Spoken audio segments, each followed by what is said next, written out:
A Para Todos Verem apresenta Pensar Inclusivo, o podcast que comenta, provoca e diversifica opiniões sobre a acessibilidade nos eventos, no entretenimento e na cultura. Olá, sou Mari Sabino. Eu sou uma mulher branca, de cabelos castanhos, na altura dos ombros, olhos castanhos claros, e hoje eu estou com um vestido de malha cinza em degradê. Atrás de mim, uma cortina branca, quadrinhos com fotos e uma grande estante com livros e souvenirs. Olá, eu sou o Fabrício Branchini Beltramini. Eu sou um homem branco de cabelos castanho claros, já meio grisalhos, olhos azuis, barba no mesmo tom que os cabelos. Estou com óculos marrom de aros redondos. Estou com uma jaqueta marrom sobre uma camisa verde-oliva. Atrás de mim, uma cortina cinza. E esse é mais um episódio do Pensar Inclusivo com o Pensamento. O pensar inclusivo pode causar um impacto social? A arte possui muitos formatos, ideias, cenários e culturas. A arte proporciona às pessoas a possibilidade de desenvolver habilidades interculturais em todas as idades, combatendo principalmente os preconceitos que vivem na sociedade. A arte muda a forma como as pessoas interagem com o mundo, solucionam seus dilemas e enxergam a vida e a diversidade. A arte é universal e deve ser para todos. E é por isso que é preciso que todos os envolvidos em produções artísticas sejam mais do que criadores. Eles precisam ser transformadores sociais. E quando isso acontece, o impacto é visível e realmente transformador. No audiovisual, são inúmeras as possibilidades de se fazer arte. Arte inclusiva, participativa e transformadora. E às vezes é preciso causar para gerar esse efeito. Para conversar com a gente sobre esta e outras questões, está aqui um visionário, parceiro de trabalho e um empreendedor social, o Marcelo Machado, fundador da Causar, transformadora social. Marcelo Cabral Machado é empreendedor social, fundador da Causar, um negócio de impacto que utiliza o audiovisual como ferramenta de transformação social. Tem 25 anos de atuação como roteirista e diretor no mercado audiovisual, com passagens por grandes produtoras no Rio Grande do Sul, Minas Gerais e São Paulo. Estudou administração e marketing na FAPA, Uniriter, do Rio Grande do Sul. Publicidade na Escola de Criação da SPM do Rio Grande do Sul. E cinema no IACine, também no Rio Grande do Sul. Fez especializações em direção de atores e construção dramática na Escola Internacional de Cine e Televisão de Cuba. Fez também especialização em branding na SPM e FGV em São Paulo. E formação em impacto social na Amani Institute Brasil. É fellow e cidadão de dados da Social Good Brasil e embaixador da Politize. Seja bem-vindo, Marcelo. Olá, Mari. Olá, Fabrício. É muito bom estar aqui com vocês. Vou começar com a minha audiodescrição também. Sou um homem branco, careca, aqueles carecas completos, né, que raspam a cabeça. Tenho olhos claros, uso óculos, um óculos redondo, também de aros escuros. Uso barba, uma barba já avançadamente grisalha, que revela um pouco dos meus 55 anos. Estou usando uma camiseta preta, como de costume, dificilmente alguém vai me ver com outra cor de camiseta. Tem uma leve estampa que não dá muito bem para ver.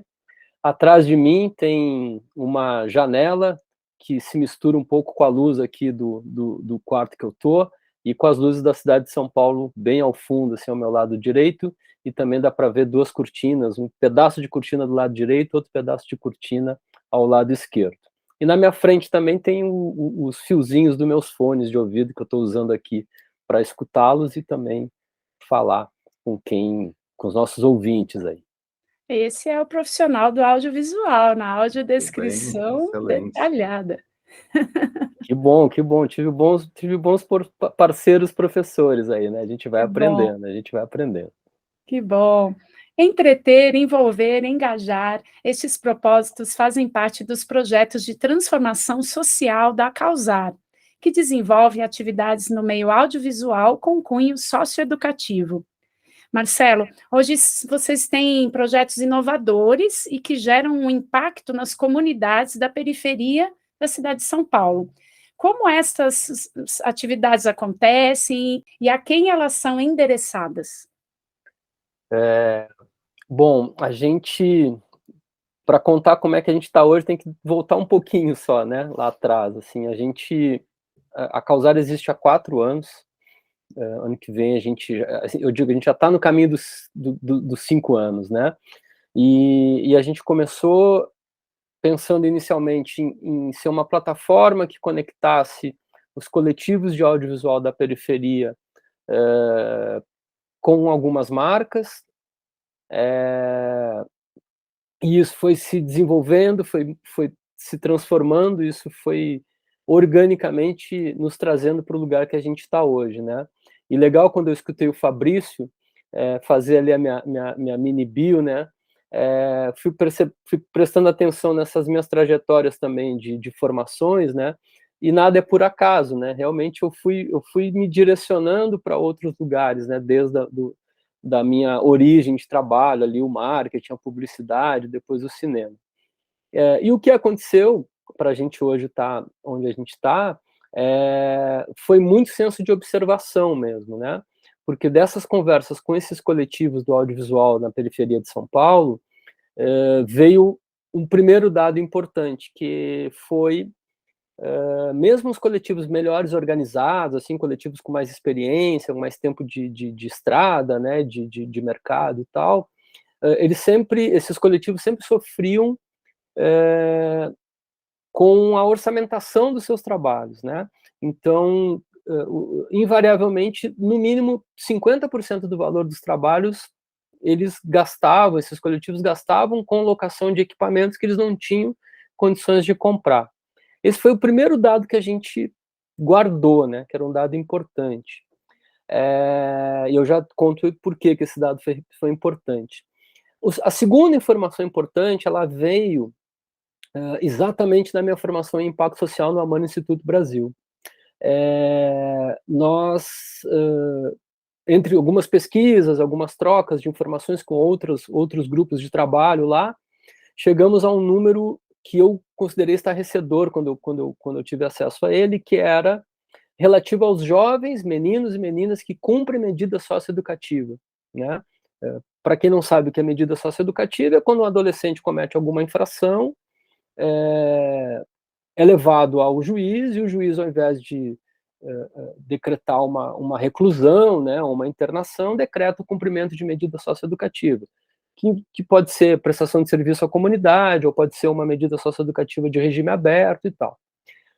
Porém, o que acontece? Esses jovens, cumprindo as medidas socioeducativas, 70% desses meninos e dessas meninas reincidiam nas medidas socioeducativas. E aí tem um sinal claro, né, de que faltava, obviamente, como normalmente acontece, falta uma presença maior do Estado, falta uma presença maior de políticas públicas, mas também faltava acolhimento de organizações ou de negócios de impacto. E foi aí que a gente se direcionou, falou, não, vamos lá, vamos levar o audiovisual como ferramenta de transformação para esses meninos e para essas meninas. Então eu fiz esse preâmbulo porque hoje a gente está no território da Brasilândia, na zona norte de São Paulo, acolhendo meninos e meninas que estão cumprindo medida socioeducativa em liberdade assistida ou prestação de serviços à comunidade, e já até ampliamos esse acolhimento. Hoje a gente também trabalha com outros meninos e meninas em situação de vulnerabilidade social, meninos e meninas que estão hoje sob o cuidado do SAICA, que é um outro atendimento, um outro serviço que acolhe meninos e meninas que vêm de situação de violência doméstica. Então a gente também está acolhendo esses meninos e essas meninas lá, e fazendo do audiovisual até mais do que só uma transformação social, né? A gente está fazendo com que esse acolhimento que a gente dá para esses meninos e meninas, o audiovisual se transforme em uma ferramenta de lugar de fala, né? Uma ferramenta de descoberta das suas potências, né? Uma ferramenta que estimula a autoestima desses meninos e dessas meninas, né? Que é bastante... Eles chegam lá normalmente com essa autoestima baixa e tal, né? E a gente costuma até fazer algumas dinâmicas que é para mostrar para eles e para elas o quanto eles estão muito próximos um do outro, né? E o quanto eles têm muita potência, né? Ao mesmo tempo que a gente pede para eles reconhecerem as suas vulnerabilidades, a gente também instiga que eles reconheçam as suas potencialidades. Não, é perfeito, até ia perguntar como que esse estímulo é feito, como que realiza, através dos projetos, esse estímulo é feito de que maneira, né, nessas práticas, como que são essas atividades? Então, a gente foi, além de desenvolver uma metodologia própria, né, de ensinar o audiovisual, e aí tem um recorte especial também, que a gente ensina audiovisual mobile, né, então tudo acontece no smartphone, né, o que também já facilita, né, o acesso às pessoas com deficiência, a gente já vai falar sobre isso, né. Então a gente desenvolveu uma metodologia de aprendizagem em audiovisual mobile, né? Então tudo acontece no smartphone, esse é o primeiro ponto. Então a gente já entrega para essas meninas e para esses meninos uma ferramenta, né, um equipamento, na verdade, que é menos hostil, né, do que uma câmera mais profissional, né? A gente entrega um equipamento mais fácil, né? A maioria desses meninos e meninas tem um smartphone, tem um celular nas mãos, né? Então isso já é uma quebra de barreira ali, a primeira barreira que a gente já consegue quebrar. A segunda coisa dentro da metodologia é que, de cara, a gente trabalha com o incentivo a quebrar todas essas barreiras limitantes, né? Então, quando eu falo de, olha, nós vamos entrar num ciclo de formação de aprendizagem de audiovisual mobile. Aí a galera já fica assim, né? Nossa, o que que é isso? E eu já venho desconstruindo. Eu falei, o que que é audiovisual?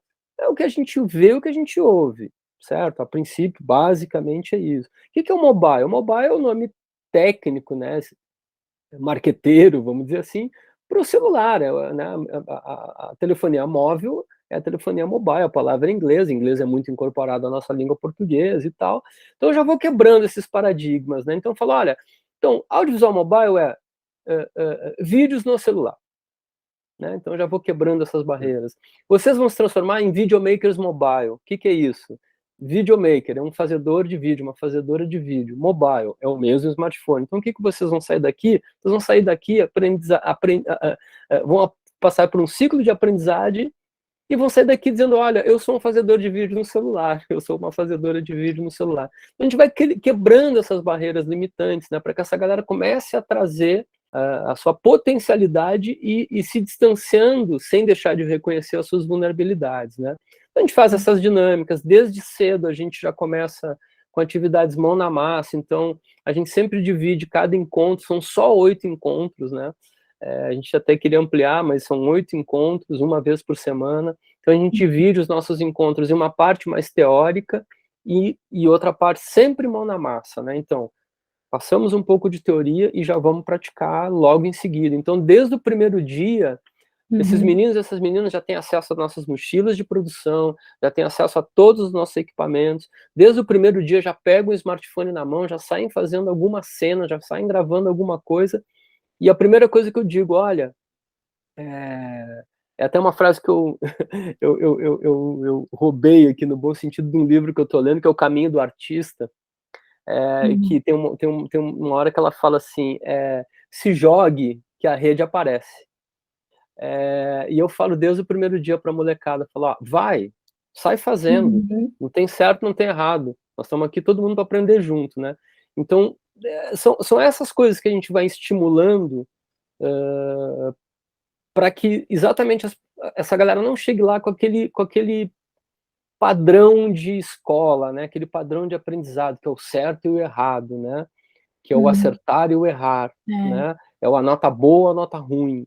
né? E vocês vão a campo, né? Você falou da A mochila, gente vai a conta pra gente, campo, a gente como é vai que é a essa campo, a gente vai mochila? a Eles vão campo. a campo com a mochila, o que que tem nessa mochila? Vão a campo com essa mochila. Essa mochila, ela também, né, fruto de muita pesquisa, muita vivência, experiência no mercado, e aí está relacionado diretamente àquilo que eu falei um pouco antes, né, que é essa questão de que os coletivos não tinham acesso a equipamentos.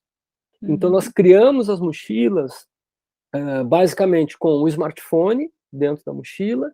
Esse smartphone tem o aplicativo de filmagem e o aplicativo de edição, então dá para filmar e editar profissionalmente com esse smartphone. Ela tem um kit de iluminação, tem um kit de acessórios, tem um kit de áudio, tudo dentro dessa mochila. Então ela é uma produtora, né? E a ideia é que realmente ninguém mais precise ter uma produtora, mas todas possam ser uma produtora. É essa a nossa proposta. Então, isso está diretamente ligado também a um movimento de economia colaborativa, né? As mochilas ficam disponibilizadas para quem passa pelas nossas formações. Então, quem passar pelas formações, quem passa pelas nossas formações, não vai ter que se preocupar em comprar equipamento. Os equipamentos vão estar lá disponibilizados para essa galera, né? Beleza, no futuro, se alguém quiser investir nisso, né? Pô, cresci, ganhei minha grana, consegui um capital semente, sei lá o que e tal. Vou comprar na minha mochila, vou montar na minha mochila, ou vou comprar um equipamento mais profissional, que bom, a gente fica feliz com isso. Mas o que a gente oferece hoje, dentro das mochilas, é para uma produção absolutamente profissional, assim, de muita boa qualidade, né? E hoje as mochilas também vão passar a ser disponibilizadas para coletivos do território da Brasilândia, para coletivos do audiovisual do território da Brasilândia também, né? Então as mochilas, eu falo, as mochilas são também franquias sociais, né? Elas estão dentro do escopo da nossa metodologia, mas elas também funcionam como franquias sociais. Marcelo, muito legal. E a gente falou de audiovisual. Vamos para o básico, para a definição. O que a gente vê e o que a gente ouve. E quando a gente tem pessoas que não veem ou não ouvem, vocês trabalham também com pessoas com deficiência? Eles também são aprendizes de vocês? Já tiveram essa experiência? Que tipo de deficiência que era? Sim, tivemos essa experiência. E aí, Fabrício, eu também vou abrir um parênteses, assim, né? Essa questão da gente ter direcionado e feito uma formação piloto, né? Que foi uma formação piloto completa, na verdade, né? Ela é piloto só porque a gente não fez com mais turmas, né? A gente ainda não expandiu para mais turmas, por isso que ela ainda é uma formação piloto. Mas essa formação piloto a gente fez porque essa era uma inquietação muito minha. Porque assim como os dados, né, nos chegaram por pesquisa, né, como eu contei, né, do Amani, a gente se detém com esse dado de 70% da reincidência dos jovens em medida socioeducativa e tal. Diferente dessa informação, a invisibilidade da pessoa com deficiência num set de filmagem não era um dado para mim, era uma realidade. Porque ao longo dos meus 25 anos de experiência no mercado audiovisual, de experiência de atuação no mercado audiovisual, eu não convivi com uma pessoa com deficiência do meu lado trabalhando comigo, né? Então eu entrava num set de filmagem, dentro do estúdio ou numa locação, tinha lá 4, 5, 10, 15 pessoas trabalhando nesta produção, e nenhuma delas era uma pessoa com deficiência. E isso não é de hoje, né? Isso tá aí, são 25 anos no mercado, né? E nesses 25 anos isso nunca aconteceu. Ok, tivemos já filmes com pessoas com deficiência, né? Nós temos Colegas, que foi feito todo com atores autistas, com síndrome de Down, na verdade. Hoje temos um pouco mais de presença, né? De atrizes, de atores, enfim. O cenário hoje é um pouco diferente. Mas atuando, né? Não existe, isso é um mercado absolutamente fechado à pessoa com deficiência, né? Eu nunca vi um diretor de fotografia com síndrome de Down, Nunca vi um roteirista com um transtorno de espectro autista. Nunca vi uma assistente de direção cadeirante dentro de um set. Nunca. Não estou aqui exagerando, nunca mesmo, né? Então, essa invisibilidade da pessoa com deficiência no mundo, no mercado audiovisual, me incomodava muito. E aí também eu reconheço que durante esses 25 anos, claro, né, muita coisa também mudou para o mercado audiovisual, para o cenário do mercado audiovisual, né? Então, evidentemente que alguns anos atrás, um set de filmagem seguramente era um ambiente inóspito para uma pessoa com deficiência, né? Cheio de cabo, cheio de gente, escuro, tripé, luz ligada, né? Enfim, provavelmente nunca foi um ambiente também pensado para acolher uma pessoa com deficiência, né? Hoje os equipamentos reduziram muito, prova disso é que a gente tem uma mochila, a gente tem uma produtora dentro de uma mochila hoje, né? E sem dúvida, essas novas tecnologias, né, e essa diminuição das tecnologias ficando mais ao alcance da mão, no sentido de a gente poder usar o smartphone como uma ferramenta, como um equipamento de audiovisual, isso também melhorou, né, isso também facilitou, né. E aí que me veio isso, eu falei, bom, gente, está na hora da gente olhar para essas pessoas com deficiência e incluí-las de fato ao mercado audiovisual. E aí, né, a gente não faz nada sozinho, né? Isso realmente não existe, né? E eu fui, na época que eu decidi que eu queria fazer essa formação, e a gente estava ainda no meio da pandemia ali, isso foi 2000, foi ano passado, 2021. Eu resgatei dos meus últimos trabalhos. Eu lembro de um trabalho que eu fiz que teve a presença da CID, que é uma rede que trabalha, né, com várias outras organizações no Brasil, que acolhem, enfim, atuam com pessoas com deficiência. E eu fui atrás da CID e falei, gente, eu quero fazer isso, mas eu não tenho experiência com a pessoa com deficiência, né? Eu não tenho convívio com a pessoa com deficiência. E então eu preciso de alguém que me ajude com isso, né?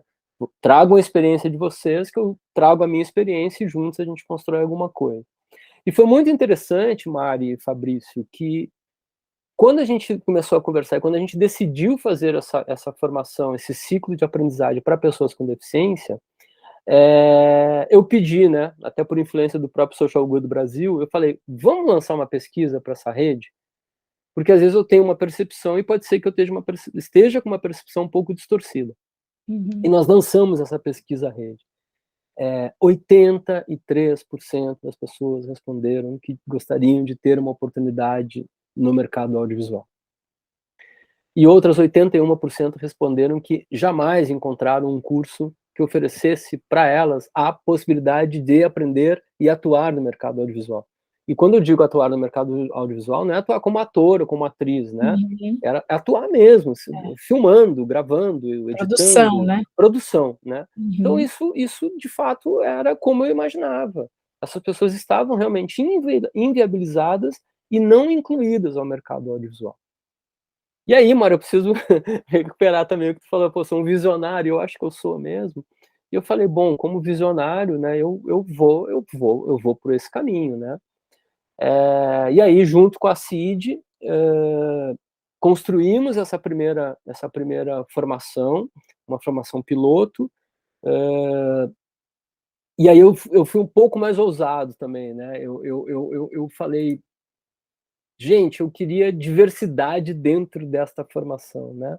Então eu quero também a diversidade das pessoas com deficiência. Então nós formamos um grupo com 14 pessoas, onde tínhamos pessoas com síndrome de Down, tínhamos pessoas com transtorno do espectro autista, tínhamos pessoas PC, né, paralisia cerebral, tínhamos pessoas com deficiência física, motora, tínhamos uma menina deficiente auditiva,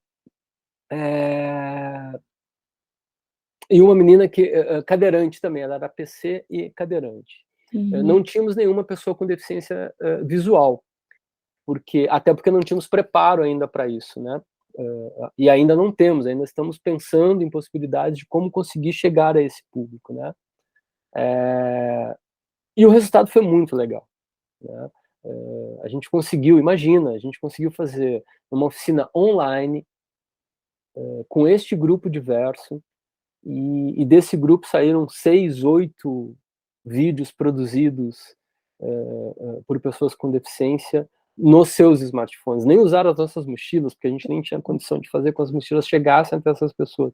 Produziram com os seus smartphones, nas suas casas, criando histórias que eram valiosas para elas. Sensacional. Isso é demais, isso está no nosso site, lá na Causar, quem quiser assistir. Daqui a pouco o nosso site vai ser derrubado lá, a gente também está... mas está lá no nosso site. Incluindo pessoas com algum grau de deficiência intelectual.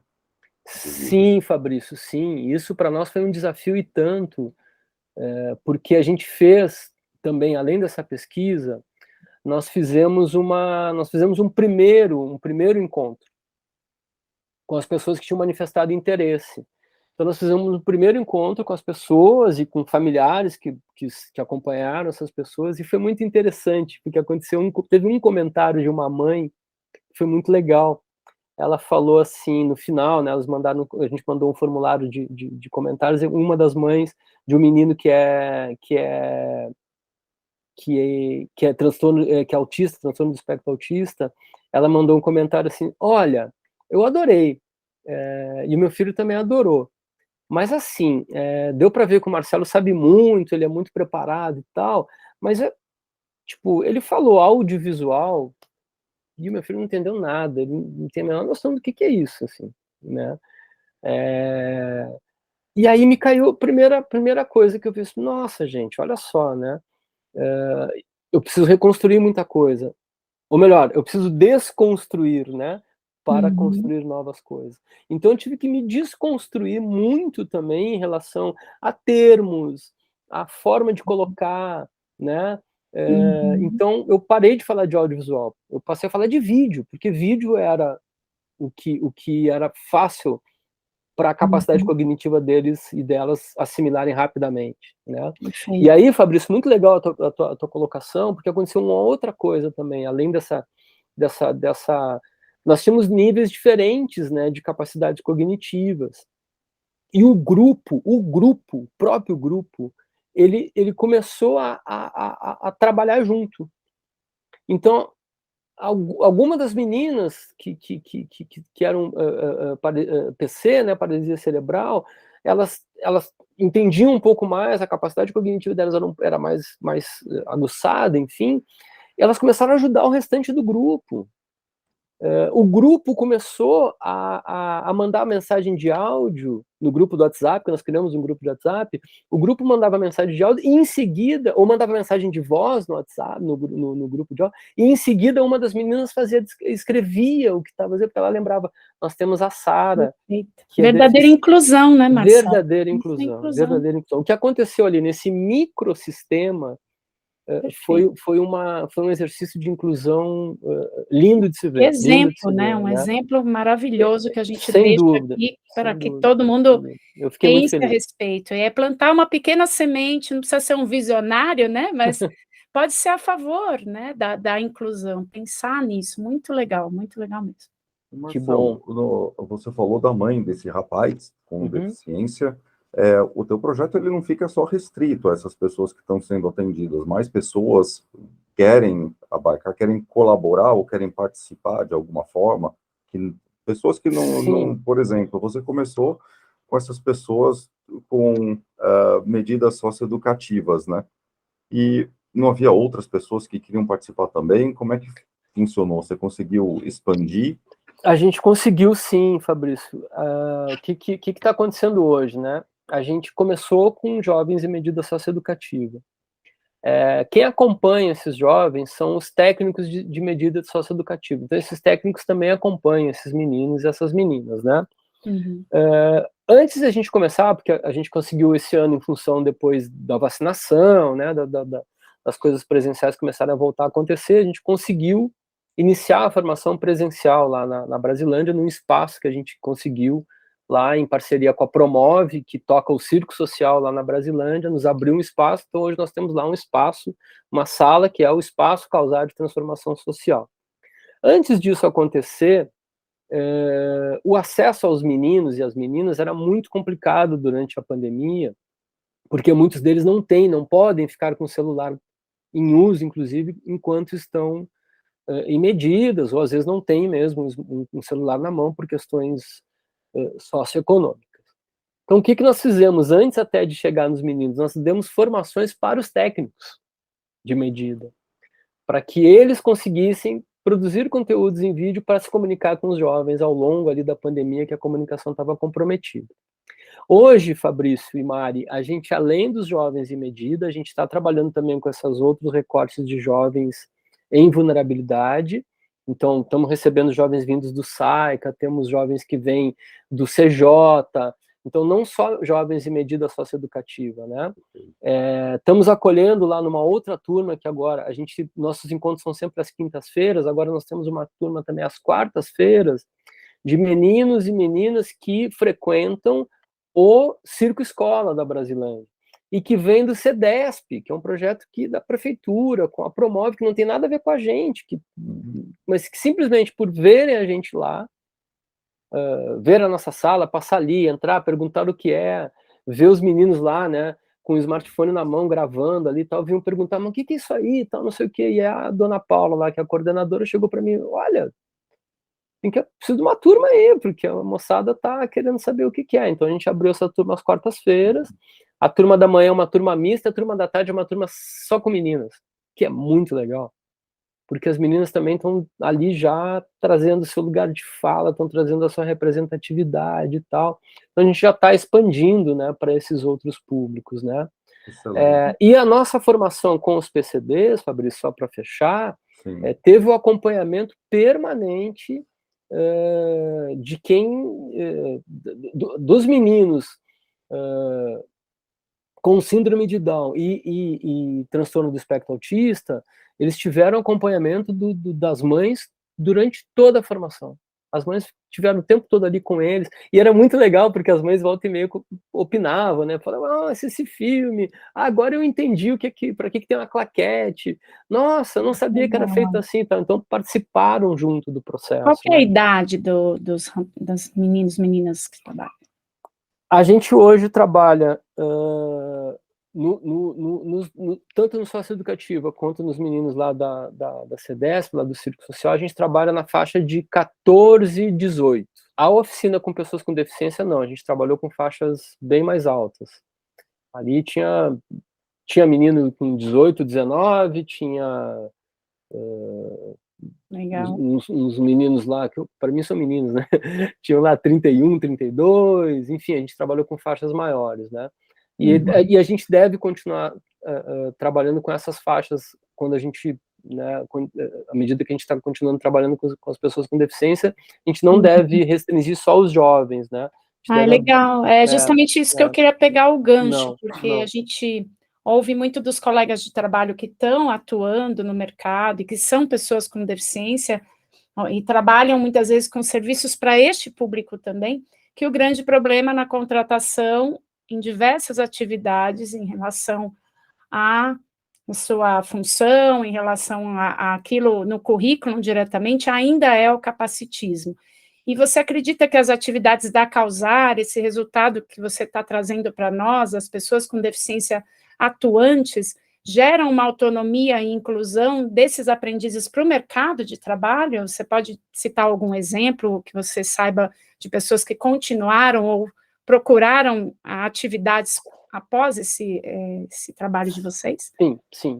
Eu acho que, bom, dessa oficina que nós fizemos, né, que ainda nem tinha exatamente esse propósito, né, de formar alguém que já pudesse sair dali para atuar no mercado audiovisual diretamente, né, mas aconteceu um fato muito legal. Um menino que eu já conhecia na época que eu morei em Minas Gerais, que ele é uma pessoa com deficiência, e que é o Igor. O Igor trabalhou numa produtora que eu trabalhei, mas era isso, ele jamais entrou num set de filmagem, trabalhava ali naquela coisa do faz tudo, não faz nada, né? Fica naquele limbo ali, tá ali só meio que por tá. Depois, passados os anos, o Igor se formou em jornalismo, E o Igor foi muita inspiração para que eu fizesse essa oficina também. Eu conversei muito com ele também antes de executar a oficina, e ele participou da oficina. E depois que ele participou da oficina, ele me escreveu e disse assim: Marcelo, eu me inspirei e vou voltar e vou tocar um projeto que eu queria há muito tempo. E ele reativou o canal dele no YouTube, Olha, que chama Simanca, Simanca. e ele tá bombando lá em Uberlândia, ele tá com o canal dele no YouTube, então ele tá fazendo entrevista, ele gosta muito da questão cultural, questão artística, ele adora música. Tem um episódio muito legal com o Igor, que depois de muito tempo, depois que eu já tinha saído, vim embora de Uberlândia, vim morar em São Paulo, sei lá, uns 3, 4 anos depois, eu reencontro o Igor num show do Radiohead, assim, que ele tava nesse show e tal. Foi muito curioso, a gente se viu, se abraçou, foi uma coisa legal. E ele tá hoje, botou ativo o canal dele, tá direto no YouTube, tá lá fazendo um monte de entrevista, entrevistando gente famosa, Paulinho da Viola, Legal. J Quest, Pato Fu, que vão, tudo que é show que vai em Uberlândia, a galera convida ele vai até lá acompanhar, entrevistar, trocar ideia com essa galera, além de colocar outras questões. Ele fala muito sobre capacitismo, ele fala muito sobre oportunidade de trabalho e tal. Então ele é um exemplo muito legal, né? E do lado nosso, do lado não dos jovens, né, não de pessoas com deficiência, a gente está com 2 meninos do primeiro ciclo, do nosso primeiro ciclo. Nós estamos já no ciclo 2, começamos já o ciclo 2 na semana passada. Os 2 meninos do ciclo 1 estão estagiando com a gente já. Então a gente já absorveu esses 2 meninos, foram meninos que se destacaram bastante, e a gente já absorveu como estágio, porque a gente está fazendo um documentário do projeto. Estão estagiando com a Sara, que cuida da nossa comunicação e que também está dirigindo esse documentário, gravando, dirigindo o documentário, e 2 desses meninos já estão estagiando com ela, e é estágio remunerado. Então esses meninos estão já num processo de aprendizado e já ganhando algum dinheiro ali, perspectiva, né? Perspectiva. E esse mesmo formato, a partir dessa oficina que nós fizemos, né, no ano passado, nós transformamos em projeto. Na verdade, a gente quer esse projeto dos meninos com meninos e meninas em medida socioeducativa, chama Programa Reintegrar, né? Porque a ideia era que reintegrá-los à sociedade, à comunidade e tal. Ano que vem a gente vai mudar esse nome, não posso contar ainda, spoiler, eu não posso dar spoiler, mas no mesmo formato nós vamos lançar o programa Acessar, que vai ser essa ampliação dessa oficina, transformada em um programa de aprendizagem para audiovisual mobile, para criarmos videomakers mobile PCD, 100% PCD. Esse projeto já está em andamento, a gente está encaminhando ele para lei de incentivo, para que a gente possa ter como projeto incentivado, para facilitar os aportes de patrocínio, e ano que vem esse projeto vai começar a rodar, então... Aí ano que vem sim, você vai ter que apresentar para nós, viu? Você não, deixou sem spoiler, dúvida. já falou o que é. Não, já deixei... Não, vai ter que vir em primeira mão. Se vocês não sabiam, eu vou dar o spoilerzão agora. Vocês já são parceiros desse projeto. Né? Porque a exemplo do que fizemos, né, juntos num outro projeto nosso lá, que foi o Diálogos Transformadores, lá com o Instituto Claro, que a gente vai lançar, né, os documentários desse projeto já com a tradução em Libras, né? Nós também queremos que todos os nossos próximos conteúdos audiovisuais a partir do ano que vem saiam com AD também, com a videodescrição, com a audiodescrição, né? Então isso já está nossos objetivos para o ano que vem de trabalho, né? O site a gente já está fazendo as modificações todas necessárias, o site já vai se tornar acessível. Hoje a gente já tem o HandTalk lá, né? Então a gente já pelo menos para as pessoas com deficiência auditiva, a gente já tem essa ferramenta ali instalada no nosso site, mas a gente está ampliando agora, melhorando, estamos dando passos maiores ali na adequação de acessibilidade para o nosso site também, e ao mesmo caminho a gente está construindo para a partir do ano que vem, né? Eu vou voltar só um pouquinho aqui, Fabrício, só um pouquinho em relação a que você falou dos incentivos, Marcelo. Como é que é?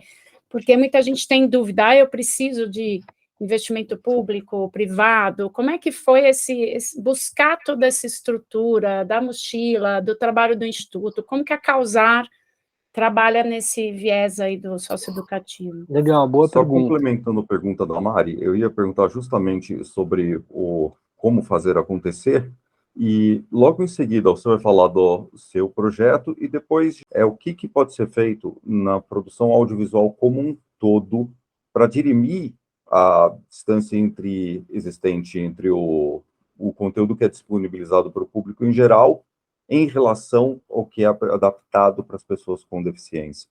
Bom, a primeira pergunta, né, como que as coisas se viabilizam e tal, né? Nós não somos uma organização não governamental, então não somos uma instituição sem fins lucrativos.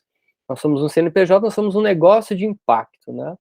Mas a gente funciona na mesma lógica de uma ONG, né? A diferença é que a gente tem lucro, se tiver lucro, a gente reinveste nos nossos projetos, ou investe em projetos novos, ou compra equipamento, enfim, né?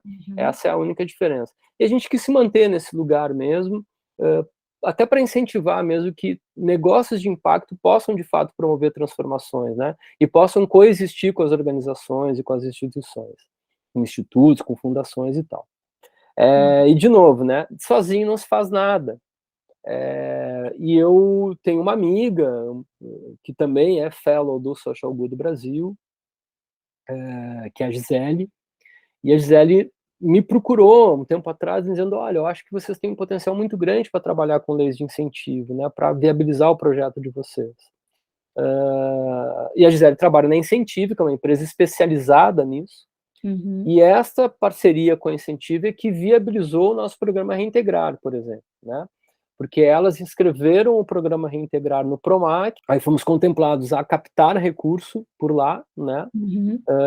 A própria Incentive, como parceira, fez a captação de recursos, e chegamos a 3 apoiadores e conseguimos viabilizar 60%, quase 70% do valor total do projeto. A gente não chegou a 100% do valor do projeto, mas esses 70%, quase 70%, 68%, para ser mais preciso. Esses 68% arrecadados, né, investidos mesmo, que as empresas aportaram, 3 empresas aportaram, viabilizou que a gente botasse o projeto para rodar, né?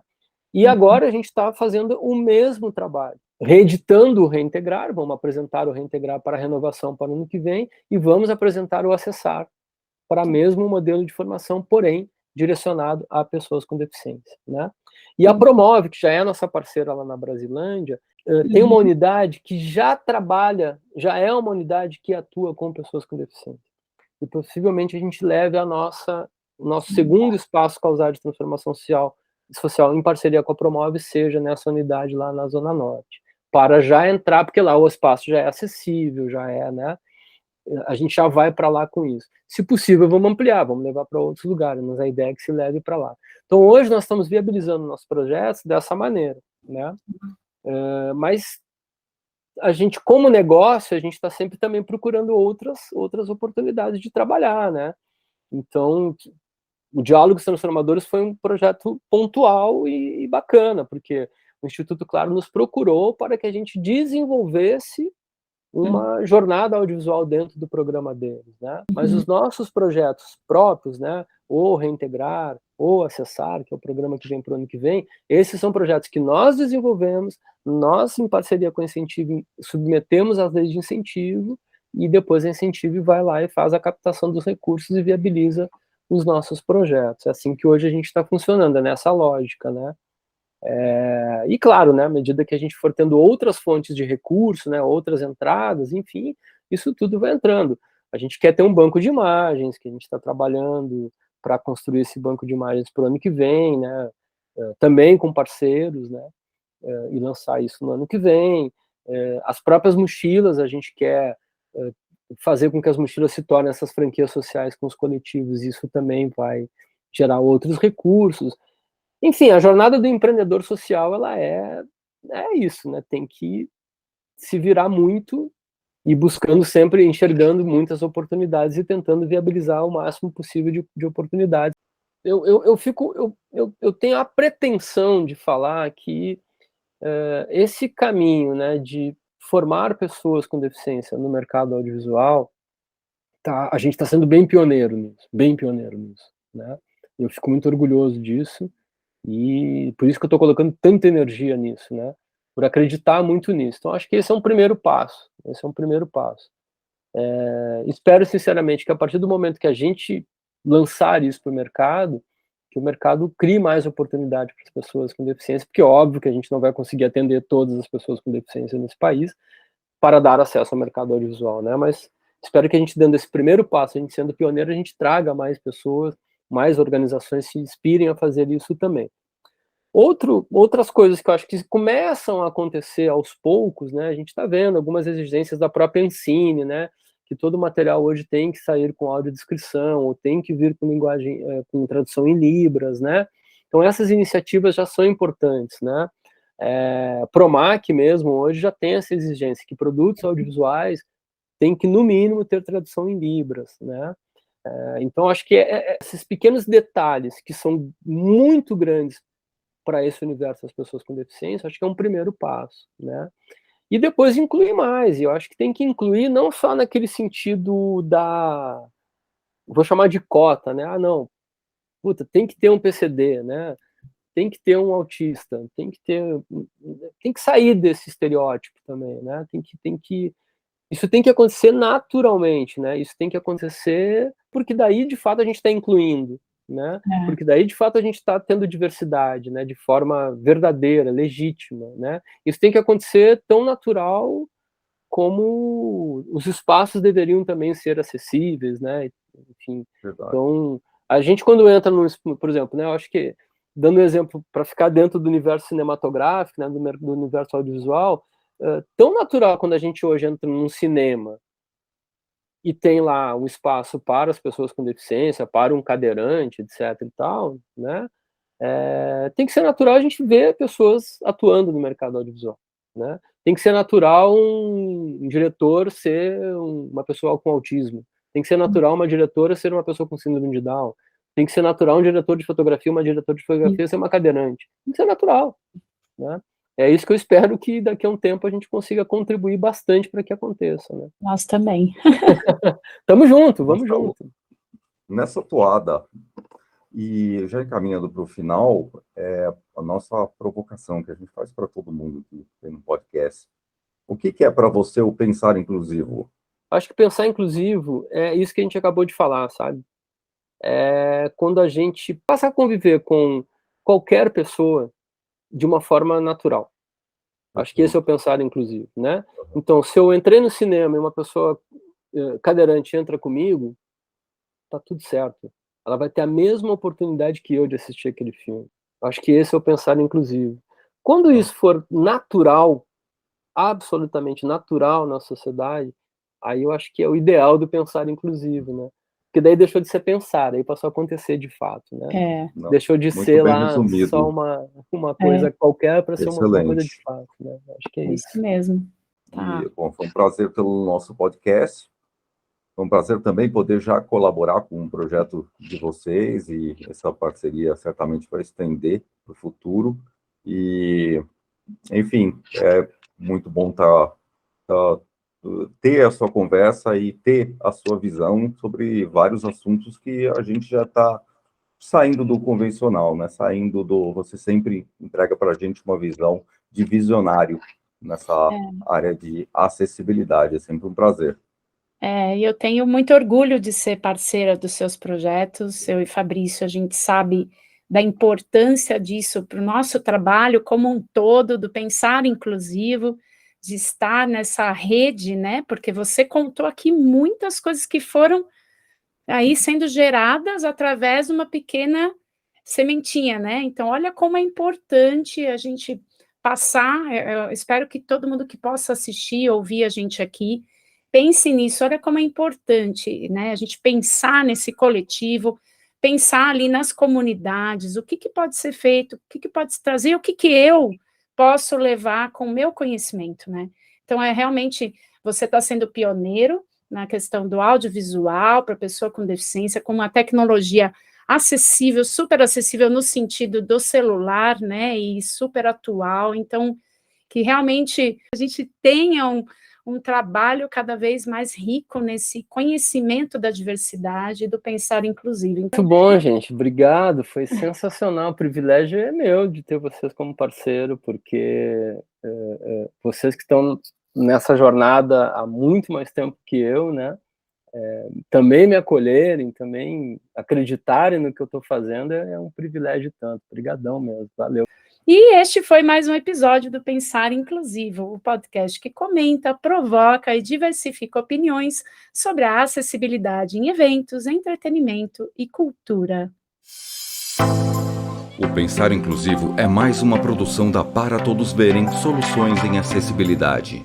Acompanhe as nossas atividades e outras entrevistas em www.paratodosverem.com.br. Também pelas redes sociais.